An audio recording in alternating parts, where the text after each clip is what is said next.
کتاب تاریخ خلفای جناب آقای سیوطی یه نکته رو نقل میکنه. تاریخ طبری هم این رو داره و کتب دیگه. خود عبدالله ابن زبیر از کسانی بود که دنبال به شهادت رسوندن امام حسین توسط یزید بود.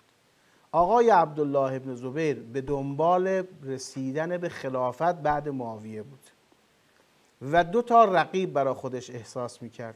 یکی آقا ابا عبدالله الحسین و دیگری یزید. و دسیسه یزید عبدالله ابن زبیر این بود که هی می اومد خدمت آقا امام حسین و ایشون رو تحریک میکرد برای خروج بر یزید که به این واسطه امام حسین توسط یزید ابن معاویه ابن ابی سفیان به شهادت برسه و یک رقیب را از میدان خارج کرده باشه. کتاب تاریخ خلفای آقای سیوطی اینجا نقل میکنه. ابن زبیر مشورت داد در این مورد. ابن عباس بهش گفت این کار رو نکن. حالا داستان چی مفصله. ابن عباس براش گفت من یقین دارم تو مانند عثمان پیش چشم زنان و دخترانت کشته میشوی. سخن او را هم نپذیرفت. دقت کنید، آقا امام حسین میخواد حرکت کنه خارج بشه، ابن زبیر میاد مشورت میده.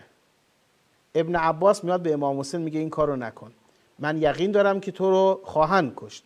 میگه امام حسین نپذیرفت. پس ابن عباس هم به شدت گریست و گفت ابن زبیر را خوشحال ساختی. جناب ابن عباس به امام حسین میگه تو با حرکتت و خروجت از مدینه ابن زبیر رو خوشحال ساختی. چون ابن عباس عبدالله پسر زبیر را دید گفت آنچه میخواستی پیش آمد.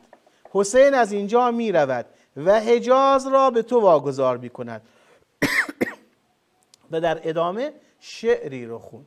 تو تاریخ طبری هم همین نکته اومده که اونجا وقتی به اصطلاح مشاوره هایی که ابن زبیر به امام حسین میداد و تحریم کرد حضرت رو برای خروج از مدینه و بر علیه یزید خروج کردن. و وقتی امام حسین از مدینه خارج شد، ابن عباس همینجا که آقای سیوطی هم نقل میکنه به عبدالله ابن زبیر گفت الان به آرزوت رسیدی، اون اتفاقی که میخواستی افتاد و خلاصه امام حسین رو فرستادی به دم تیغ یزید و یک رقیب رو از میدان خارج کرد.